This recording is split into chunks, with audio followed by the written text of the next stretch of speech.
Hello everyone, myself Arvind Gaud, Assistant Professor Botany at SBRM Government College, Nagaur. And today we will discuss about the general characters of lichens. So the first question arises that what are the lichens? So lichens is a type of symbiotic association between fungi and algae, and the lichenology is the branch of biology which deals with the study of lichen. So the study of lichen is known as lichenology. And next term is the mycobiont. So the fungal component which is present in the lichen is known as mycobiont, while the algal component which is present in the lichen is known as the phycobiont.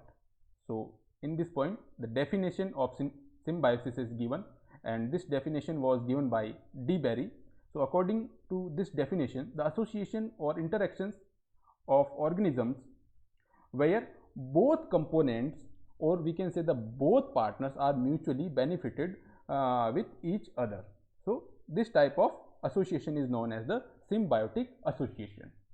And in the lichen, the fungal component protect algae, or we can say it provide the protection to the algae from unfavorable conditions such as drought or desiccation, while the algal component or algae provide the food to the fungus, because the algal components have chlorophyll pigment, so they can perform photosynthesis and they can prepare their own food. So the algal component provide food to the fungus, and the fungus component provide protection to the algae. This kind of symbiotic relationship or symbiotic association is called as halotism, in which one component is dominant over another. So in this association, the fungal component is dominant over algal component. So this is a kind of master and slave relationship.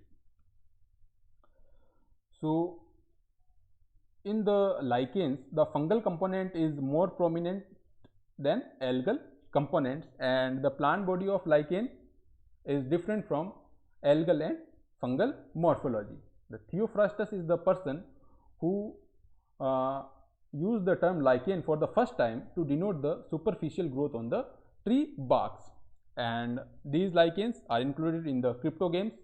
And when we talk about the father of lichenology, so the Acarius, or the complete name is Eric Acarius, is considered as the father of lichenology. And the another point about the lichen is that the growth of lichen is very slow, and the acid that is produced by the lichen is known as lichen acid.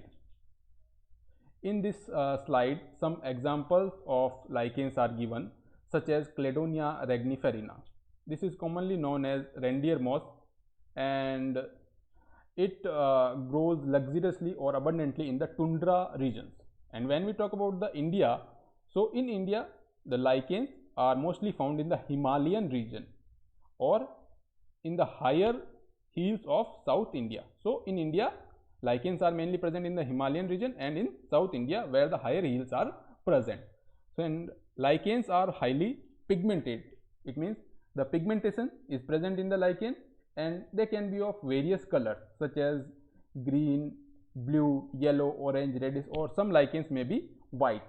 And this coloration in the lichen is due to the algal component. So the pigmentation of algal component is mainly responsible for the coloration in the lichen. So in these pictures we can see that these are the pictures of lichen. So the green color of this lichen is due to the algal component. So the algal component is responsible for the coloration in lichen. So this slide shows the composition of plant body of lichen. So first is the mycobiont. So when we talk about the fungal component in the lichen, the fungal component mainly belongs to Ascomycotina or Basidiomycotina, or in some cases it may belongs to Deuteromycotina. While when we talk about the phycobiont, it means the algal component, it mainly belongs to Cyanophyceae, Chlorophyceae, Xanthophyceae, or Phaeophyceae class of algae. And this is the classification of algae lichen. So the lichens are mainly divided into three classes, that is Ascolichen, Basidiolichen, and Lichen imperfecti. So first of all we will talk about the Ascolichen. So the fungal component or microbiome that is present in ascolichen mainly belongs to Ascomycotina or belongs to Ascomycotina. So the reproduction in the ascolichen is similar to Ascomycotina because they produce ascus or ascospores, and the majority of lichens belongs to ascolichens class, where the fungal component is mainly belongs to Ascomycotina. Second is the basidiolichens. So the fungal component or microbiomes in the basidiolichens is mainly belongs to Basidiomycotina, and the reproduction in the basidiolichen is similar to Basidiomycotina because they produce basidia and basidiospores during reproduction as produced in Basidiomycotina class of fungi, and only a few lichen belongs to basidiolichens because most of the lichens or majority of lichens are ascolichens while only few lichens are basidiolichens. And the next class is lichen imperfecti, and in this class of lichen the sexual reproduction is present because the fungal component present in these lichens belongs to Deuteromycotina. So the sexual reproduction is present in Deuteromycotina. So sexual reproduction is also present in lichen imperfecti.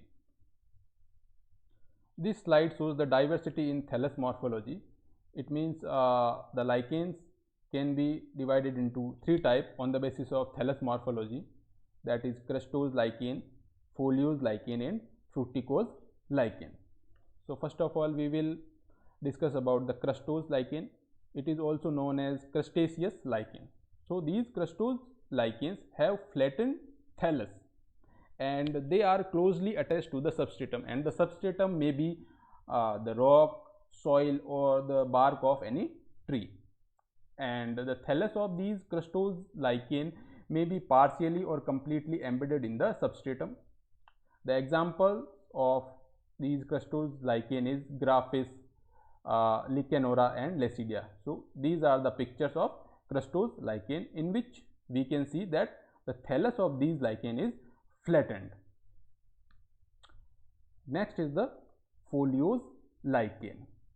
So when we talk about the structure of these lichens, so they have flat dorsiventral structure, or we can say that they are leaf-like lichen with lobed thallus, and in the appearance they look like the thallus of liverwort. Liverworts are bryophytes, so they look like liverworts, and these lichens have structures called rhizines, and these rhizines helps in the attachment of these lichen to the substratum. So foliose lichens have rhizines, and examples of these lichens are Parmelia, Peltigera and Coloma.